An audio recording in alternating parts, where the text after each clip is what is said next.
네, 부동산 앱은 역시 KB 부동산 앱과 함께 하시면 좋겠고요. 자, 그러면 오늘 시장 즐겁게 한번 정리해 보도록 하겠습니다. IBK 투자증권 박근형 부장님 어서 오십시오. 네, 안녕하십니까? 네, 안녕하십니까? 반갑습니다. 네. 자, 오늘 같은 날은 뭐 편안하게 해주시면 되겠습니다. 네, 뭐 시장이 오늘만 같으면 뭐 주식 할 만하죠. 네. 네. 코스피는 18포인트 상승 출발을 보였는데요. 장 초반에는 외국인들이 현선물 매도 그리고 기관은 선물만 매수 출발을 보였습니다.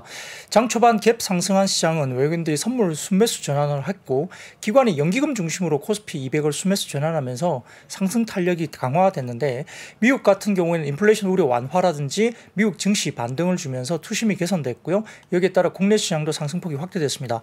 9시 30분을 지나면서 외국인들은 양시장 현물 순매수로 전환하면서 코스피 2550포인트대 안착을 보였습니다.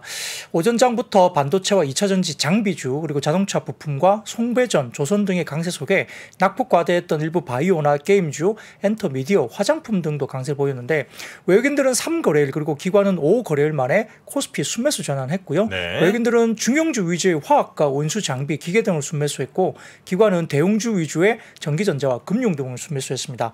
12시 기준으로 봤을 때 외국인이 선물을 8천억대 규모까지 순매수하면서 시장의 상방을 지지했고요. TSMC 시장 예상치를 상회하는 실적 발표하는 가운데 반도체 업황 저점 통과 기대와 그리고 중국 금융당국의 부동산 시장 지원 조치 발표 등의 긍정적인 뉴스플로우에 힘입어서 최근 악화되었던 시장 모멘텀도 다시 회복하는 모습이었고 또 시중은행과 국내 정책적으로 봤을 때 그 새마을 금고 관련된 6조 원 정도인가요? 시중에 대한 유동성 지원 관련된 이야기도 나왔기 때문에 다소 좀 시장에 대한 부분에 대해서 안정을 찾는 모습이었습니다.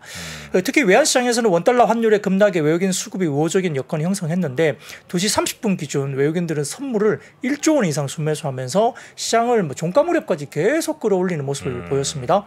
다만 종가 기준으로 봤을 때 외국인들이 선물 4,800억대로 순매수 규모를 일단 막판에는 완전히 축소시키면서 절반 정도 줄였습니다. 해칭을 했을 것 같습니다. 외국인들 원달러 환율 같은 경우는 위안화 약세, 외국인들의 국내 증시 순매수에 힘입어서 1,290원 초반대까지 급락했고요. 업종별로는 기계와 운수 장비가 강세였는데 특히 이제 신규 원전 검토 언급 그리고 수도권 SMR 검토 소식에 한신기계나 두산 에너빌리티 등의 원전 관련주가 강세였고요. 방산주도 전반적으로 강세 기록한 가운데 방위사업청과 3,992억 규모 수주 계약 체결한 한화 시스템이 장중 16%대 급등했습니다. 밤사이 필라델피아 반도체 지수도 2% 이상 강세 보이면서 삼성전자와 하이닉스 각각 상승했고요. 전기전자 강세 주도했으며 대부분 업종들이 상승상이었는데 의료종밀이나 섬유의복, 철강, 금속 3개 업종 정도만 하락세가 기록됐습니다. 코스닥에서는 외국인기관 자금이 유입되면서 상승했는데 업종별로는 엔터 3사 강세에 오락문화 상승을 보였고요. 게임주도 강세 기록하면서 디지털 컨텐츠 상승을 보였고 특히 이제 반도체, IT 하드웨어, IT 소프트웨어 등 기술 업종들이 수익권 상위에 위치했고 반면 유통과 음식료, 담배 업종은 약세를 보였습니다.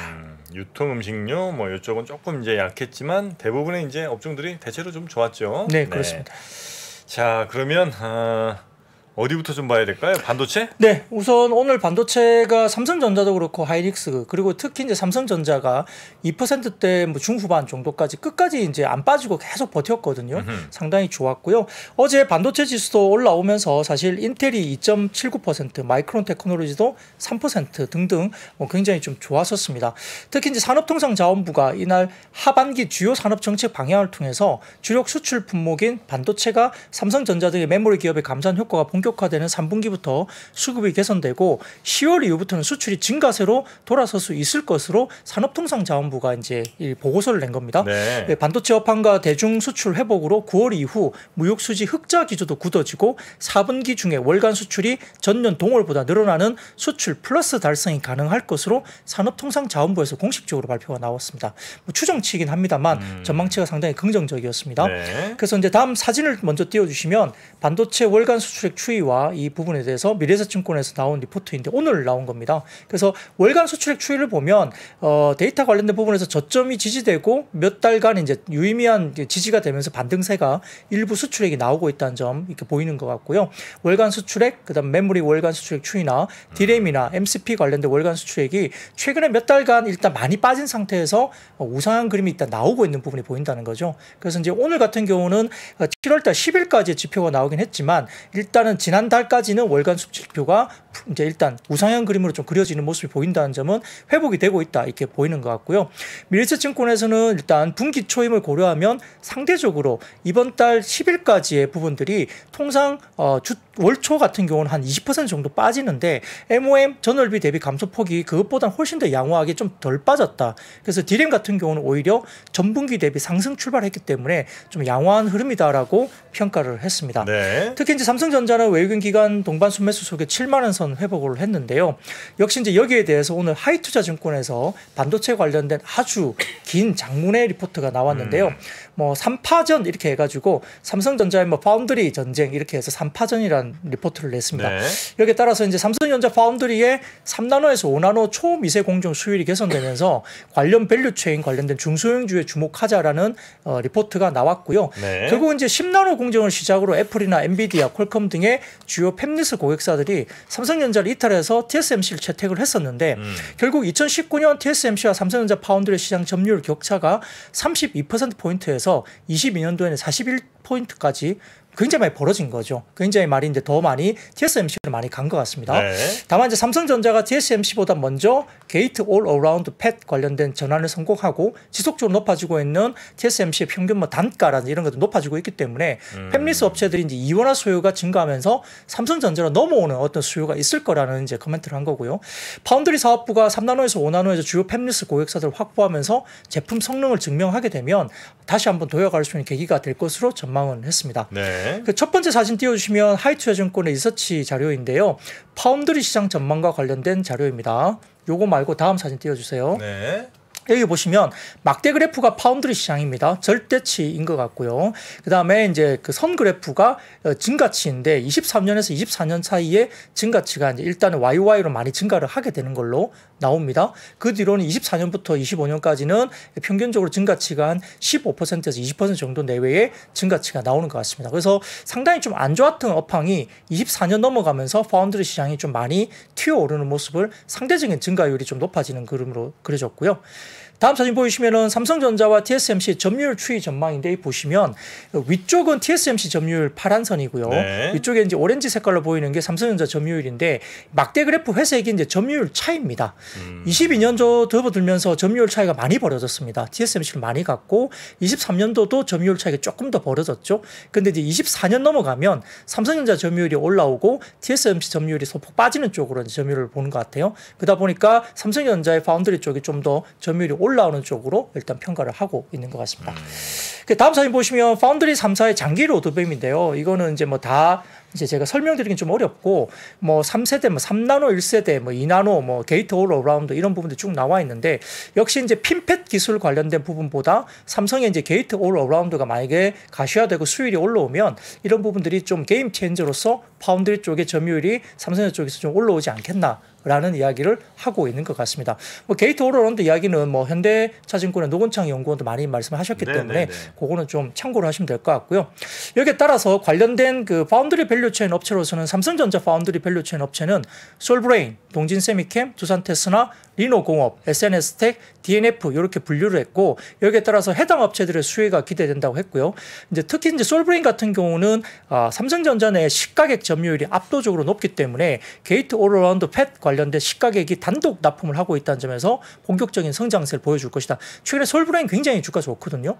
두 번째는 동진세미캠인데 이제 포토 레지스트 관련된 국산화 관련된 부분에서 삼성전자 납품하는 것이 결국은 일본 업체들의 마켓쉐어를 뺏어오면서 구조적으로 성장이 가능하다. 그리고 두산 테스나도 오늘 굉장히 좋았습니다. 10% 정도 올랐나요? 최근에 두산 테스나도 굉장히 좋은데 삼성전자 비중이 높은 오사트 그러니까 이제 후공정 업체입니다. 차량용 반도체 비중도 증가하고 있고 퀄컴이나 엔비디아 수주가 또 두산 테스나 쪽이 가능성이 있는데 그렇게 성공을 하게 되면 갤럭시 S24에 탑재될 엑시노스의 테스트 외주 비중을 굉장히 늘릴 가능성이 크기 때문에 수혜주로서 거론이 됐고 TEMC 같은 경우는 2022년 일본과 미국이 독과점하고 있는 특수가스 국산화에 성공하면서 아마 24년도부터는 본격적인 성장세가 나올 걸로 봤고요. 마지막으로 가온칩스 같은 경우는 성장 포텐셜이 큰 AI와 자율주행 비중이 전사 매출 73% 정도 들어가는 주요 팹리스 업체들이 이 삼성전자 파운드를 채택할 가능성이 높다고 판단되기 때문에 가온칩스의 수위가 예상된다라고 구체적으로 좀 분류를 한 것 같습니다. 근데 삼성전자가 파운드리 잘하는 게 너무나 반가운 소식이긴 한데 네. 삼성전자가 이렇게 점유율 차이를 극복할 거라고 보는 이유는 뭐예요? 아마 이제 최근에 그게 이제 돼야 네. 나머지 이야기들은 다 맞습니다. 설명이 되는 거잖아요. 일본 이제 얼마 전까지는 TSMC가 이제 물량을 다 소화를 못한다는 이슈도 있었고요. 네. 이제 너무 몰리다 보니까 네. 그 물량을 소화를 못한다. 두 번째로는 이제 아까 말씀드렸던 이 차세대 기술이죠. 게이트 올 어라운드 부분에 대해서 핀팩 기술과 게이트 올 어라운드 기술이 약간 좀 차이가 있는데 제가 그걸 구체적으로 말씀드리기는 좀 어렵지만 네. 게이트 올 어라운드가 만약에 가능해지고 수율이 맞춰지면 이쪽으로 넘어오는 수요가 꽤 많을 거라고 보는 것 같아요. 여러 가지 뭐 전력이라든지 이런 여러 가지 부분에서 강점이 있는 기술이고 좀 이게 정말 되느냐의 문제가 사실은 좀 약간 게임 체인저가 약간 될 수 있다고 보는 그런 것 같습니다. 조건들이 이제 완성됐을 때 맞습니다. 점유율 예. 차이가 좁혀진다는 얘기겠군요. 네. 근데 수율 문제는 조금 어느 정도 기대를 하고 있는 것 같아요. 그래요? 예, 일부 이제 지금 파운드리 수율도 꽤 많이 올라왔다 이런 이야기가 꽤 있기 때문에 우리가 뭐 수율 문제를 삼성전자 공식적으로 우리가 몇 %라고 발표는 안 하지만 리포트를 보면 이제 조금 체크가 된 리포트들이 이제 엉금엉금 이제 커멘트들이 나오고 있는데 파운드리 쪽의 수율 문제가 조금 향상되고 있는 게 분명히 이제 나오고 있거든요. 그러다 보니까 아마 3나노 쪽에 2세대 게이트 올라운드 이런 부분도 마찬가지고 뭐 올해 뭐 1분기 관련해서 상반기에 1세대 게이트 올라운드가 일단 들어갔기 때문에 내년 정도면 뭐 게이트 올라운드가 3나노 정도에서는 어느 정도 조금 수율을 잡히지 않을까 기대를 하는 것 같습니다. 그래서 네. 말씀드렸던 24년도에 TSMC와 삼성전자의 파운드리 점유율 차이가 격차가 좁아진다라고 봤거든요. 그 24년도에 아마 그 변곡점이 좀 있을 것으로 생각하는 것 같고요. 네. 지금은 HBM이나 DDR5 쪽에서 거론되고 있는 뭐 3D 패키징 그다음에 그 외에도 뭐 여러 가지 부분에 대한 적층 기술이라든지 뭐 여러 가지 십각 기술 이런 것들에 대해서 특히 후공정단에 삼성전자가 최초로 1조 원 이상의 뭐 역대 최초로 지금 1조 원 이상의 투자를 하고 있잖아요. 네. 그 부분들이 이제 결국은 소부장 쪽에 영향을 미치면서 관련주들이 주가가 올라가고 있다라고 보는 것 같습니다. 네. 어찌됐든 네. 고객처 입장에서는 원벤더보다는 투벤더가 좋고요. 그렇겠죠. 예. 네네네. 그런데 여태까지 이제 삼성전자가 수율을 잘 못 맞췄기 때문에 그동안 안 됐는데 요즘은 조금 수율이 올라가는 것 같습니다. 네, 그래서 네, 고객처에서 조금 그 물량들을 조금 주는 것 같고 그런 부분들이 좀 반영되는 것 같은데 좀 가봐야 알겠지만은 환경 자체는 이제 삼성전자만 잘해주면은 네네. 물량은 많이 올 거라고 보고 있습니다. 잘해주면 예. 네, 그건 꼭 좀 먼저 선결해야 될 문제인가 아닌가 싶습니다. 자, 그리고 다음 우리나라 또 대표 업종이죠. 자동차 관련해서도 좀 살펴보죠. 네, 뭐 완성차들보다는 역시 부품주들이 굉장히 계속 좋습니다. 그 유안타증권에서 또 보고서를 냈는데 최근에 뭐 삼성증권에서도 계속 부품주에 대한 리포트가 계속 나왔었고요. 유안타증권에서 오늘 이제 관련된 이야기가 나왔습니다. 그래서 이제 과거에는 부품 공급 이슈 때문에 완성차 생산이 차질을 빚었고 신차 판매 단가 상승이나 인센티브 하락이 진행되긴 했지만 작년 들어서 생산이 정상화되면서 최근에 하반기부터 신차 가격 뭐 여러 가지 판매 가격 정체나 인센티브 상승이 일단 나왔다는 겁니다. 그런데 전반적으로 봤을 때는 여러 가지 현대차나 기아의 분기별 판매 대수가 계속적으로 증가하고 있고 최근에도 실적이 잘 나오는 이유가 환율 효과보다는 이제 믹스 개선이나 차량 판매 대수가 증가했기 때문에 많이 이제 올라왔다고 보는 것 같습니다. 그래서 이제 분기별 하반기 판매 대수는 현대기아가 약 전년비 8에서 13% 증가할 것으로 유안타에서는 이야기를 했고요. 그러면 이제 물량이 많이 나간다는 거예요. 네. 그리고 내년 역시 올해 대비 5% 수준의 판매 확대가 추정을 된다라고 이야기를 했습니다. 물량 효과가 수익성을 지켜줄 거라 하니까 이게 이제 환율 효과가 아니라는 거죠. 그 사진을 보여주시면 현대차 영업이익의 증감 요인으로 이제 나온 건데 22년 4분기부터 23년 1분기까지의 차이입니다. 4분기 같은 경우는 작년에 환율 효과가 제일 컸죠. 네. 지금 왼쪽 보시면 파란색이 굉장히 막대 그래프가 높게 나와 있잖아요. 근데 올해 같은 경우는 환율 효과보다는 물량과 믹스 개선이 훨씬 더 높게 나타납니다. 그러니까 환율보다는 물량과 믹스 개선이 많이 기여를 했다는 거고요. 다음 사진 보시면 기아의 영업이익 증감 요인으로 보더라도 작년에도 역시 환율 효과가 높았고 뭐 믹스나 물량도 나쁘지 않았지만 확실히 이제 이번 1분기 보면 환율 효과는 확 떨어지고 물량과 믹스 개선이 훨씬 더 월등하게 많이 높아진 거죠. 근데 이런 것들이 결국은 Q에 대한 이슈가 있는 겁니다. 그러다 보니까 부품 사이기는 좋을 수밖에 없는 거죠. 믹스 개선은 이제 비싼 차 좀 많이 팔았다는 거죠. 그렇죠. 뭐 제네시스라든지 네. SUV 같은 차량들 많이 판 거죠. 네. 그런 부분들이고요. 그다음에 이제 여러 가지 부분에서는 이제 물류비 이런 것들도 결국은 이제 많이 빠지고 있기 때문에 그 효과가 일부 나타난다고 보는 것 같습니다. 2분기 호실적은 당연하겠죠. 그래서 다음 사진 보여주시면 현대차 제네시스 포함 미국의 전기차 판매 대수와 점유율인데요.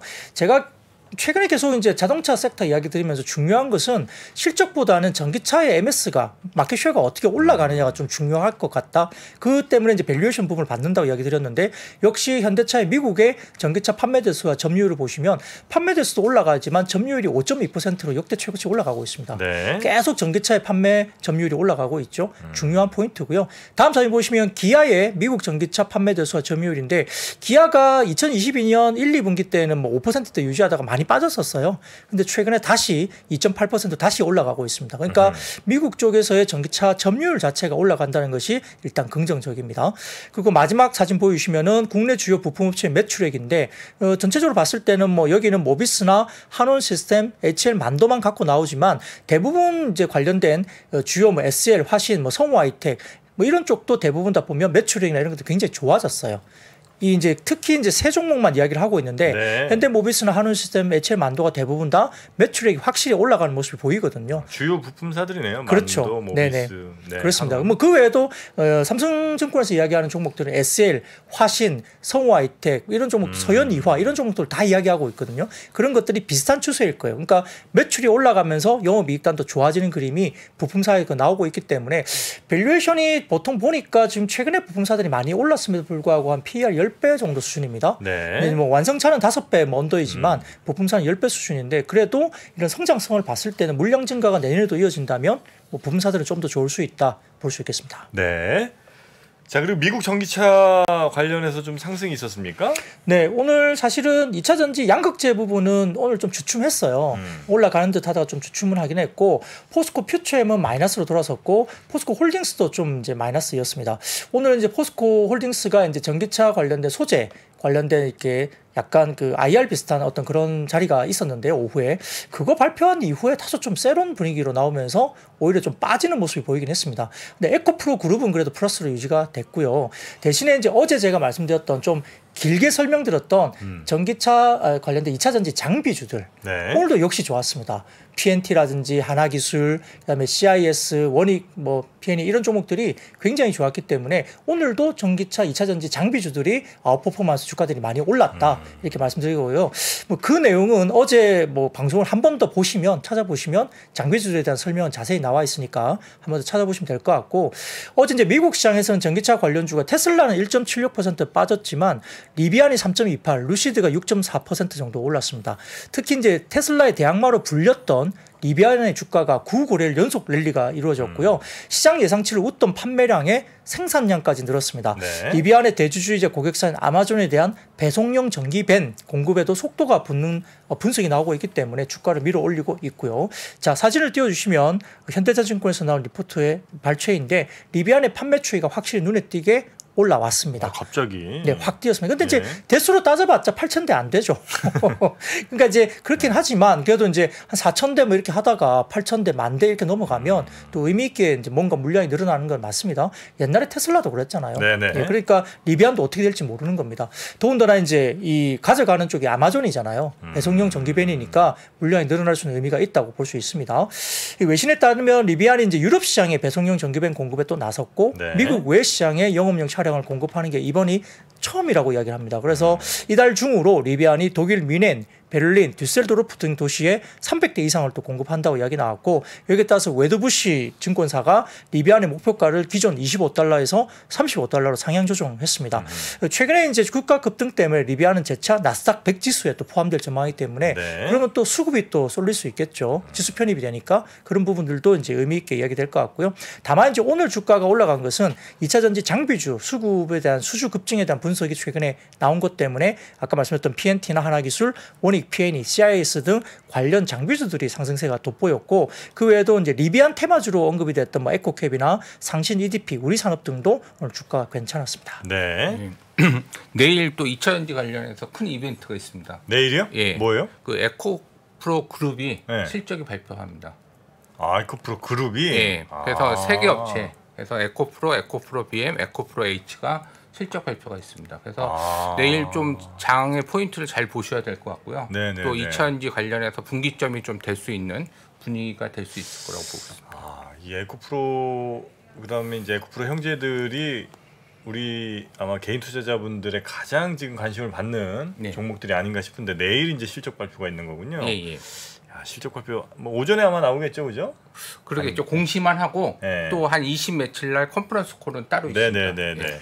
그 아주 뜨겁죠. 지금 에코프로 같은 경우는 네. 시장의 리포트 목표 주가 대비 지금 2배 와 있거든요. 일부 증권사에서 뭐 45만 원, 뭐 50만 원 이렇게 거의 불렀기 때문에 거의 뭐 90만 원, 100만 원, 100만 원 넘었었죠. 아, 오늘 넘었나요? 아, 어제인가요? 네. 102만 원 정도까지 장중에. 갔습니다. 장중에 그러니까, 넘었고 오늘은 못 넘었습니다. 못 넘었습니다. 네. 그러니까 시장에서 일부 이제 좀 보수적으로 보는 증권사 목표 주가의 2배 정도까지 와 있기 때문에 굉장히 지금은 이게 주목을 받을 수밖에 없죠. 시장에 대해서. 네, 내일 한번 살펴보겠습니다. 네. 자, 그리고 화장품 네. 볼까요? 다 오른 건 아니고요. 뭐 오늘은 아모레퍼시픽하고 연우 이런 종목들이 꽤 많이 주가가 좀 올라왔는데 신한투자증권에서 보고서를 통해서 이제 중소형 화장품사들의 실적이 역시 이제 국내나 일본 수출을 중심으로 견조한 실적 보인다고 분석을 했고 대표적으로 역시 우리가 잘 아는 뭐 종목들입니다. 클리오, 아이패밀리 SC, 코스메카 코리아, CNC 인터내셔널, 펌텍 코리아, VTGMP 뭐 등등입니다. 그리고 원료 기업인 선진 뷰티 사이언스도 비용 구조 개선으로 실적 흐름이 굉장히 좋을 것이다. 네. 그러니까 중소형주 중심으로 굉장히 긍정적이라고 평가를 한 겁니다. 국내의 H&B 그러니까 역시 이제 우리가 알고 있는 뭐 올리브 영과 같은 쪽이고 미국 같은 경우도 올타 뷰티 이런 쪽으로 이제 가는 거고요. 이커머스 그다음에 해외 수출을 중심으로 성장적인 중소형사들이 계속 나오고 있는데 3분기까지도 실적 기대치가 상당히 높게 유지될 것으로 평가를 했습니다. 다만 일부 밸류에이션 부담이 좀 높아진 기업들이 있기 때문에 이 부분들은 투자 접근에 조금 유의를 하자라고 일부 언급도 하긴 했습니다. 네. 또한 이제 OEM사들은 이제 중소형사들이 좋아지면 역시 OEM사들의 실적이 좋아질 수밖에 없어요. 중소형사들은 물건을 만들어줘야 되니까 집중될 수밖에 없기 때문에 아마 1분기보다 2분기에 OEM사들의 훨씬 견조한 실적 회복세를 보인다고 파악하고 있고요. 대부분 OEM사들이 중국 생산법인 가동률이 또 3월부터 회복이 됐다고 보고 있고 각기 다른 이유긴 하지만 가동률 회복 추세는 상향 추세로 가고 있다면서 OEM사들에 대한 부분도 긍정적으로 평가했습니다. 그래서 이제 오늘은 연우나 애경산업, 코리아나, 아모레퍼시픽, LG생활건강 등의 일부 화장품주 상승했는데 특히 이제 아모레퍼시픽이 한 4~5% 정도 많이 올랐고 연우도 꽤 많이 올라왔거든요. 아마 2분기 실적은 연우가 썩 좋은 건 아닙니다. 왜냐하면 아모레퍼시픽은 LG생활건강 비중이 높기 때문에 그러는데 그럼에도 불구하고 오늘 리포트가 나왔고요. 오늘 주가들 꽤 올랐습니다. 근데 이제 오늘 아모레퍼시픽이 주가가 꽤 많이 오른 거에 대해서 장중에 그러니까 그죠? 한국투자증권님 죄송합니다. 네. 한국투자증권에서 아모레퍼시픽의 주가가 이제 올라온 것에 대해서 장중에 코멘트를 냈는데요. 2분기 실적 자체는 아모레퍼시픽이 좀 부진할 것이다. 왜냐하면 북미 성과급이라든지 설화수 마케팅 비용 등이 발생했기 때문에 그런데 다만 하반기가 변곡점이 될 것으로 판단하고 있고 전체 매출 중에 북미 매출 비중이 올해에서 내년으로 가면서 10%대로 들었을 것으로 예상한다는 겁니다. 이제 물론 그때와 상황이 좀 다르고 뭐 전사 사업부에 대한 기대감이 굉장히 낮은 현 시점이기 때문에 아마 중국을 좀 탈피하는 모습들이 이제 트리거가 된다고 본 것 같은데 네. 전체 매출 중에 북미 매출 비중은 7에서 10%대 되긴 되지만 전부 다 이제 넌 차이나 지역 그러니까 차이나를 뺀 다른 지역의 매출 부분은 해외 매출 비중에서 50%가 이미 넘어섰기 때문에 네. 중국이 안 팔린다고 해서 주가 계속 빠진다는 것은 조금은 과하다라고 본 것 같아요. 다음 사진 먼저 첫 번째 사진 보여주시면은 아모레퍼시픽의 전체 매출 중에 북미와 중국 비중의 추이입니다. 사진을 좀 띄워주시면 네. 여기에서 이제 밑에 파란색으로 이제 보이는데 확 올라오는 부분들이 전체 매출 중에 북미 비중입니다. 이게 이제 거의 5% 아래 이제 계속적으로 아래에 있다가 22년 접어들면서 쭉쭉쭉 올라오고 있죠. 23년은 8.2% 정도 보고 있고 24년은 10.7%까지 일단 그 북미 비중이 올라가는 걸로 보입니다. 그 위쪽에 검은색은 전체 매출 중에 중국 비중인데 1년 이렇게 22년 넘어가면서 상당히 많이 빠졌습니다. 그러네요. 네, 많이 빠졌습니다. 그래서 20%대 정도 뭐 언더로 이렇게 좀 빠져 있고요. 네. 다음 사진 보시면은 이제 아모레퍼시픽 시가총액 추이인데 과거에 이제 아주 이제 그랬던 부분에 대해서 2012년 14년 넘어가면서 전체 매출 중에 중국 매출 비중이 13년에 10.9%, 14년에 12.1% 이때부터 이제 중국 비중이 이제 좀 올라가기 시작할 텐데 그때 이제 시가총액이 굉장히 굉장히 올라갔거든요. 파란색이 시가총액 추이입니다. 주가들이 많이 올랐다는 거죠. 근데 주가 거의 다 빠졌어요. 중국이 이제 거의 바닥에 있을 때 정도 수준까지 네네. 다 빠졌습니다. 그러다 보니까 중국 매출 비중이 크게 의미가 없는 자리까지 온 거예요. 그래서 지금 이제 전체 중에 북미 매출 비중이 8.2% 올해이고 내년에 10.7%. 그러니까 이걸 이렇게 쓴 이유는 이 표가 이야기하는 거는 네. 북미 쪽이 과거에 중국 매출 비중이 이제 성장하는 초입 단계와 거의 비슷하다고 설명하는 것 같아요. 결국은 아무리 퍼시픽이 지금 중국에 집중한 건 아니라고 이야기를 하는 것 같습니다. 그래서 이제 중국 화장품 시장은 회복이 더디기 때문에 중국 사업부에 대한 기대감은 낮은데 그래도 불구하고 아무리 퍼시픽 입장에서는 설화수의 부진은 좀 아쉽긴 하지만 최근에 이제 이니스프리나 마몽드 등의 기존에 부진했던 브랜드가 성장세를 약간 보여주면서 조금 상쇄할 가능성이 높다고 평가했고요. 그다음에 마지막 사진 보여주시면 아모레 퍼시픽 전체 매출 중에 비중국 매출 비중이 확실히 올라옵니다. 이게 왜냐면 2019년 36.1%에서 2020년, 21년 더 많이 빠졌었거든요. 중국 비중이. 근데 지금 올해 같은 경우는 54.8%로 이제 전체적으로 지금 비중국 매출 비중이 많이 올라오고 있죠. 네. 그러니까 중국을 뺀 수출 중에 다른 나라들의 매출 비중이 50% 이상 올라왔기 때문에 상당히 중국까지 굳이 생각할 필요가 있느냐. 밸류에이션이 많이 빠졌다고 이제 평가를 하는 것 같습니다. 이제 중국 매출이 막 올라가면서 그러니까 중국 비중이 막 올라가면서 주가가 막 정말 급등했던 거는 물론 이제 잘 판매가 되고 그만큼 이익이 나니까 올라간 것도 있지만 그럼에도 불구하고 중국 시장이라는 어떤 그 환상? 14억 인구 야 지금 중국에서 한 1억 명 가까이가 우리 거 썼다는데 앞으로 한 5억 명, 10억 명 쓰면 도대체 매출이 얼마야? 이제 요 꿈으로 사실 더 달린 것도 좀 있잖아요. 네. 근데 이제 그거는 꺾이고 예를 들어 뭐 남미든 뭐 북미든 요쪽으로 이제 갈 때 그 비슷한 꿈을 과연 꾸겠나? 그러니까 지금 그것도 맞지만은 이제 브랜드 가치가 올라간 거죠. 중국에서. 브랜드 업체니까. 네. 그러니까 14명에 팔겠다는 브랜드 가치가 올라가서 했는데 그 같은 브랜드나 뭐 다른 브랜드를 갖고 남미에서 과연 또 그렇게 성공할 수 있냐는 좀 다른 또 부분이죠. 별로. 그러니까 ODM 업체 같은 경우는 뭐 북미를 팔던 중국에 팔던 그 잘해서 아이템에 맞게 팔면 되지만은 아모레 퍼시픽은 브랜드를 가지고 있기 때문에 브랜드 그러니까 아디다스나 나이키나 브랜드력이 있잖아요. 결론적으로. 그러니까 북미에서 브랜드력으로 먹힐 수 있느냐. 그거는 또 다른 차원이죠. 결론적으로. 그 성장의 이슈보다는 바닥론의 이슈인 것 같아요. 이렇게 설명하는 걸 보면. 결국은 이제 아까 데이터도 보면 다 빠졌다. 그렇죠. 지금. 뭐 중국을 뭐 우리가 뺀다 하더라도 중국 비중이 많이 빠졌다는 걸 인정하더라도 중국 비중이 올라가기 전에 정도의 시가총액까지 거의 다 빠진 거 아니냐. 그럼 이제 북미 쪽이나 일본 쪽에 다른 쪽으로 잘하게 되면 바닥론 쪽에서는 조금 올라와도 되는 거 아니냐. 뭐 그런 논리인 것 같습니다. 그렇다면 그 논리는 상방으로 많이 보는 건 아닌 것 같네요. 그러겠죠. 보수적으로 아직 보겠죠. 그러니까 아까 신한투자증권에서 리포트를 먼저 말씀드린 거는 이제 중소형주들을 좀 더 보자는 거고. 근데 다만 이제 그런 것들도 조금 조심하자는 거거든요. 일부 종목들은 꽤 많이 올라왔다. 그래서 이제 밸류가 좀 높아진 종목들은 좀 조심해야 될 영역도 있다라고 중소형주도 좀 경계를 하는 코멘트가 뒤에 달렸거든요. 그러다 보니까 이제 중소형주 가운데 좀 덜 오른 걸 찾아야 되겠죠. 네. 자, 그렇게 화장품은 접근해 보는 것도 하나의 방법일 것 같고요.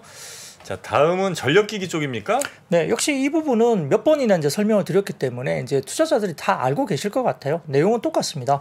이제 과거에 이제 남북 경협 테마주로 불렸던 송전주 이게 뭐 변압기, 전력기기 대부분 다 뭐 이렇게 남북이 뭐 경협을 하고 통일을 하면은 뭐 거기에 뭐 기본 인프라 들어가고 이런 이야기들이 이제 과거에는 아주 있었죠. 근데 결국은 이제 최근에 반도체나 전기차, 배터리 등의 주요 생산 선필을 이제 미국 쪽에서 이제 계속적으로 움직임이 크게 사이클이 나오고 있기 때문에 인프라 확대 수혜를 당연히 뭐 가지고 있는 것 같습니다. 그래서 IRA 관련된 법안을 시행하고 있는 가운데 현지 생산 기지화를 하면서 전력 인프라 구축도 선행적으로 될 것으로 분석이 되고 있고 아마 이제 2020년 미국의 에너지부가 발간한 변압기 및 변압기 부품 수익이 안보에 미치는 영향이라는 보고서에 따르면 미국의 배전 변압기의 70%가 설치된 지 25년이 넘었고요. 대부분 설치 후 수명이 한 평균 한 30년에서 40년 정도 되기 때문에 전력 설비 투자가 이제 본격적으로 필수적으로 바꿔야 된다는 게 도래가 된 겁니다. 그래서 HD 현대일렉트릭 같은 경우는 2011년에 이미 이제 미국의 앨리바마주의 몽고메리에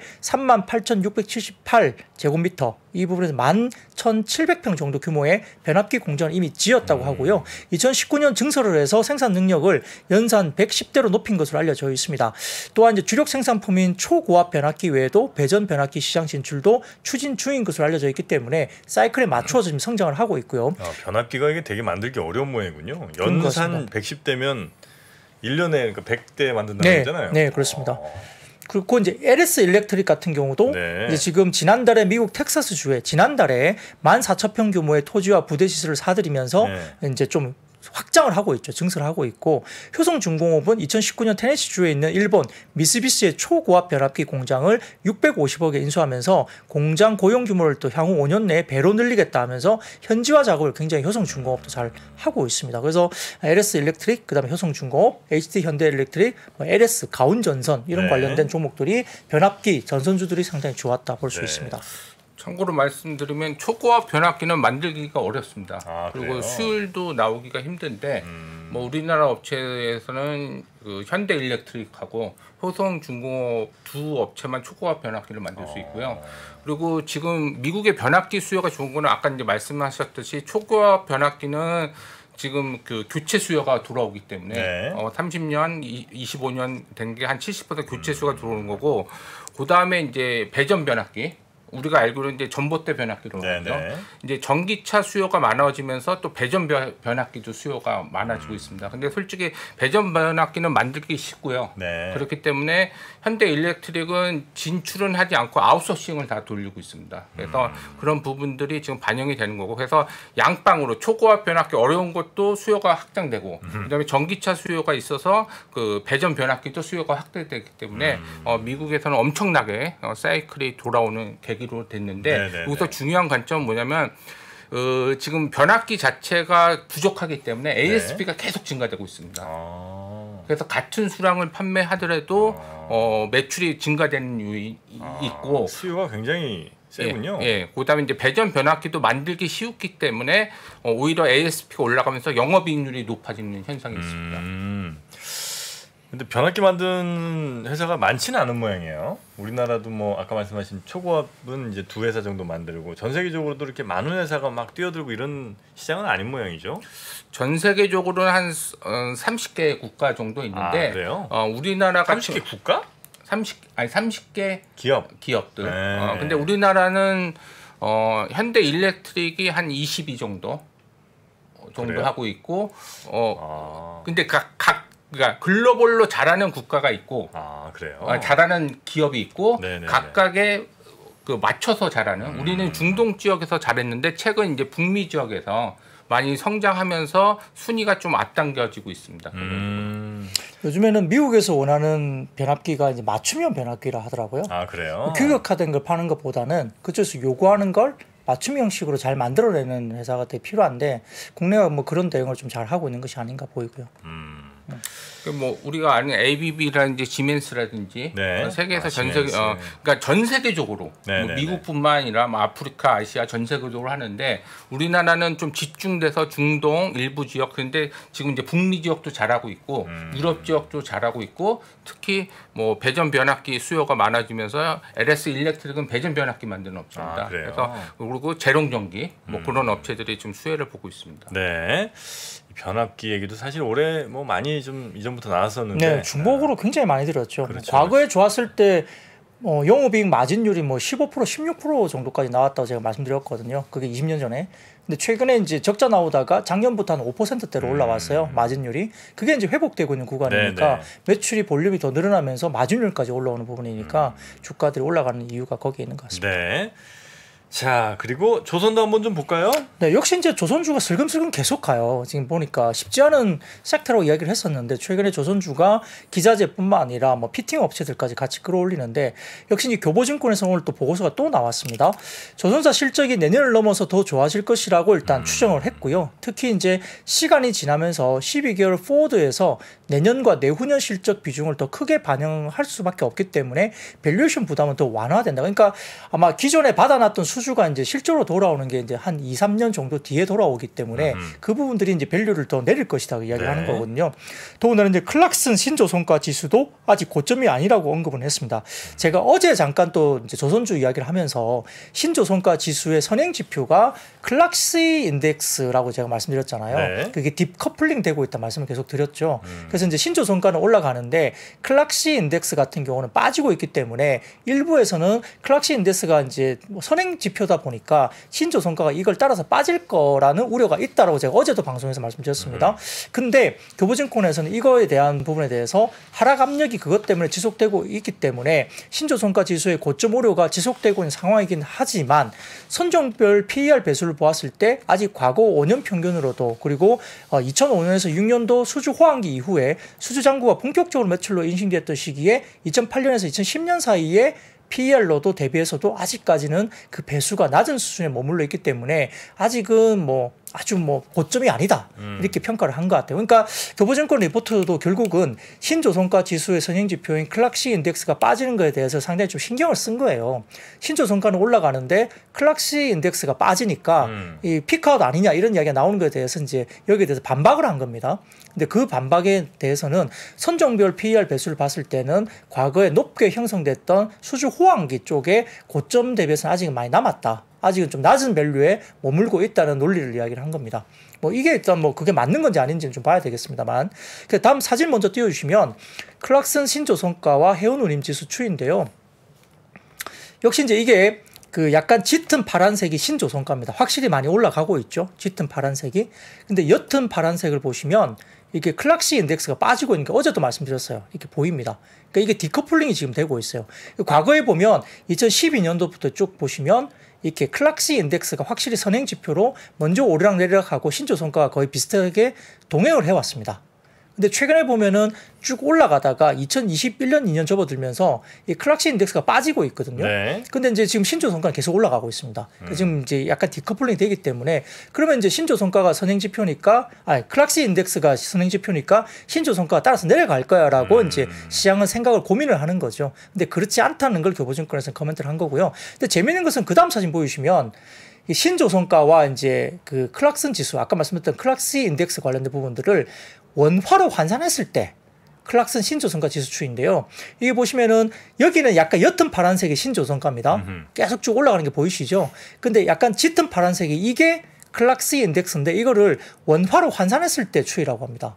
교보증권에서 이야기하는 게. 근데 여기서 보면 별로 안 빠지잖아요. 네. 신기해요. 그러다 보니까 이게 약간 동행하는 건지 모르겠습니다만 이제 이렇게 약간 좀 다른 차원에서 이렇게 분석을 했더라고요. 네, 이 차트는 원화 환산 클락시 인덱스 추이를 원화 환산을 보여준 거는 이 리포트가 처음인 것 같거든요. 제가 못 봤어요, 최근에. 제가 못 본지 모르겠지만 제가 처음으로 이렇게 봤는데 이걸 보니까 원화 환산으로 하면 클락슨 지수가 별로 안 빠지고 있네라고 볼 수는 있습니다. 동행을 하고 있다고 이제 평가를 한 거고요. 다음 사진 보시면은 2020년 이후에 조선사별 12개월 포워드 PBR인데 이게 보면 한화오션은 최근에 한 3개년 정도의 PBR 고점 상단까지 이미 넘어갔어요. 현재는 뭐 3.3배 정도인가요? 하나오션 꽤 많이 올라왔거든요. 네. 근데 이제 삼성중공업이나 뭐 HD 현대중공업, 현대미포조선은 최근 3개년의 PBR 구조로 봐도 조금 룸이 남아있는 듯한 모습을 보입니다. 그래서 조금은 아직까지는 고점이 아니라는 이야기를 아마 교보증권 리포트에서는 하고 싶었던 것 같습니다. 자, 조선 봤고요. 그다음에 엔터주 살짝 한번 보겠습니다. 네, 오늘 뭐 급하게 많이 올라왔고요.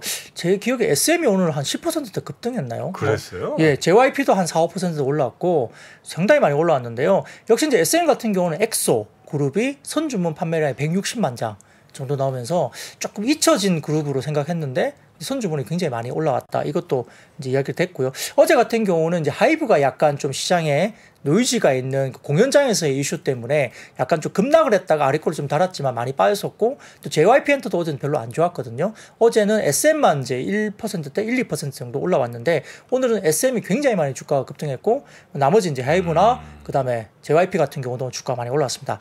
그와 관련해서는 신한투자증권의 리포트가 좀 영향을 미친 것 같은데 6월에 앨범 판매량 관련된 이슈입니다. 예, 관련해서 그 또 한 번의 레코드 하이를 예상했던 6월이긴 하지만 글로벌 팬덤 기반의 어떤 6월 그 앨범 판매량이 엄청난 서프라이즈 지표가 발표됐다고 이제 평가를 했습니다. 지금 사진을 먼저 띄워주시면 엔터 4사의 월별 앨범 판매량 추이 관련된 지표를 신한투자증권에서 이야기했는데요. 제일 오른쪽 막대 그래프를 보시면 제일 표가 납니다. 근데 JYP 엔터가 엄청나게 팔았죠. 약간 갈색처럼 보이는 이 옅은 갈색. 이게 무슨 색깔이죠? 이 색깔이 황토색 같은. 네, 황토색 같은. 네. JYP가 엄청나게 팔았습니다. 그리고 이제 하이브도 뭐 많이 팔다가 조금 빠지긴 했지만 뭐 절대 수치로는 또 괜찮게 팔았고요.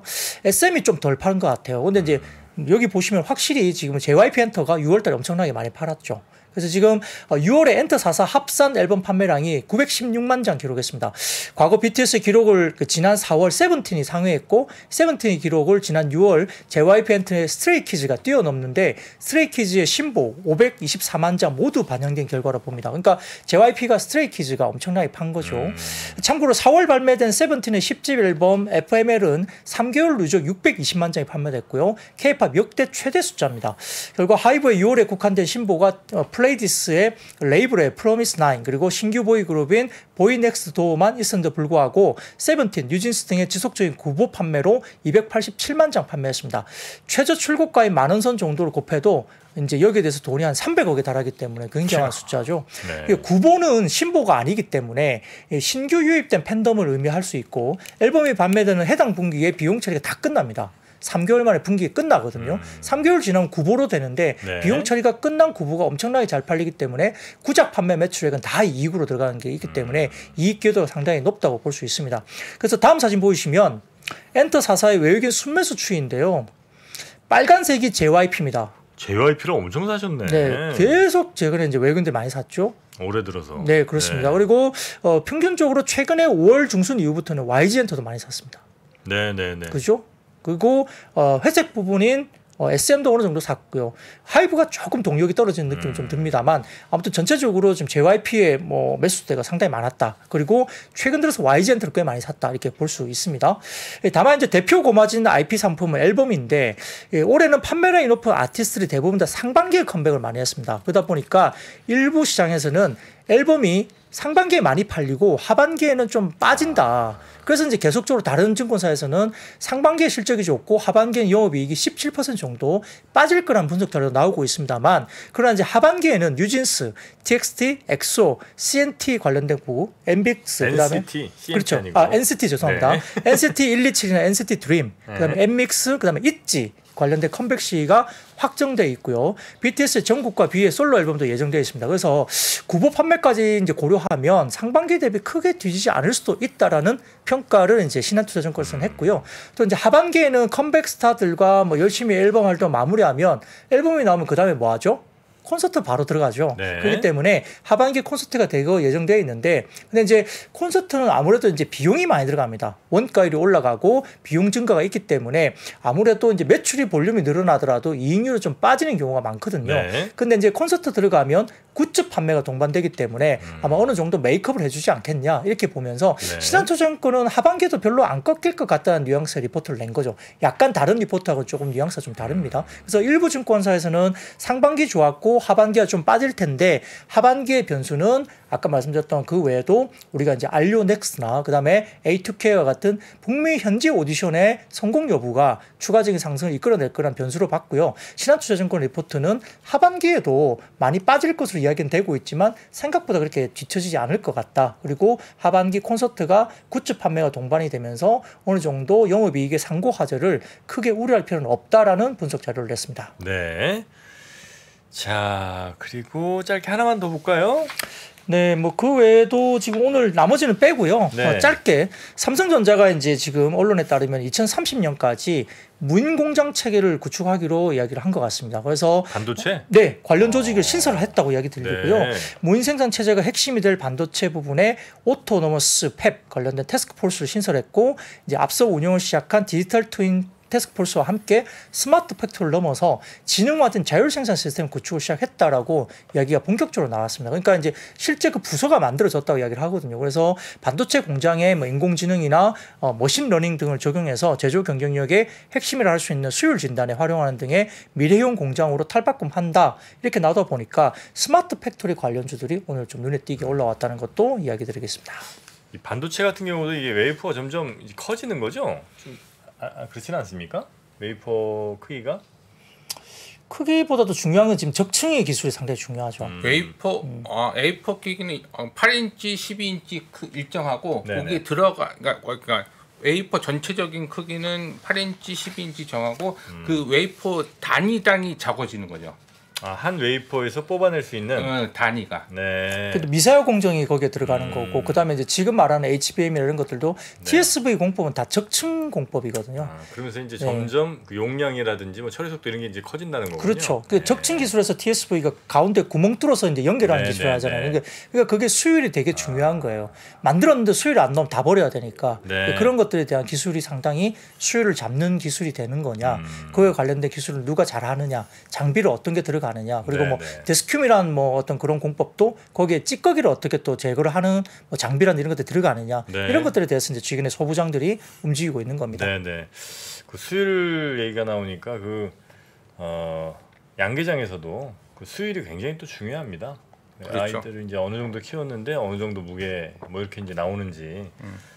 그래서 이제 닭들을 많이 또 키우고 있는 마니커에서 이번에 삼계탕을 오늘 초복 아니겠습니까?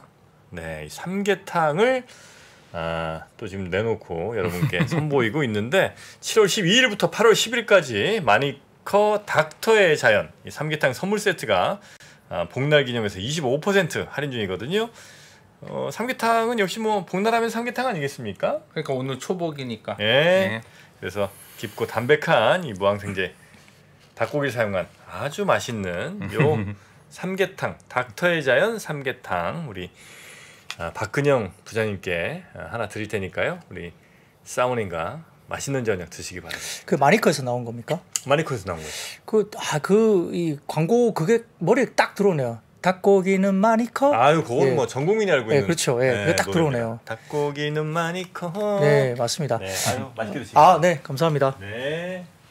아이고, 자 우리 박근영 부장님 오늘 또 보양식 드시고 뜨거운 밤 또 이 닭 저희 뭐 삼계탕도 좀 이렇게 따끈하게 이렇게 드시는 거 아니겠습니까? 네, 뜨끈한 밤 네. 보내시기 바랍니다. 너무 매일 더워가지고요. 매일 네. 에어컨 틀고 그러고 있는데 그렇습니까? 삼계탕까지 먹으면 네. 난리 나겠습니다 오늘. 아유 축하드리겠습니다. 네, 고맙습니다. 힘내십시오. 고맙습니다. 네, 고맙습니다. 네, 고맙습니다. 네. 시간이 흘러도 변하지 않는 여러 가지 원칙과 사고 체계는 존재하거든요. 대가들의 사고 체계, 투자 기법이 아니라 생각의 방법. 그런 거를 분해를 해서 재구성을 해서 하나의 어떤 틀로 조합을 하는 과정이 필요한 것 같다. 라쿤 자산운용 홍진채 대표의 거인의 어깨에 19년간 초과 수익을 달성한 그가 어떻게 주식 대가들의 투자법을 활용했는지 이 책에서 최초로 공개합니다. 대가들의 검증된 투자법을 여러분의 눈으로 직접 확인하시죠.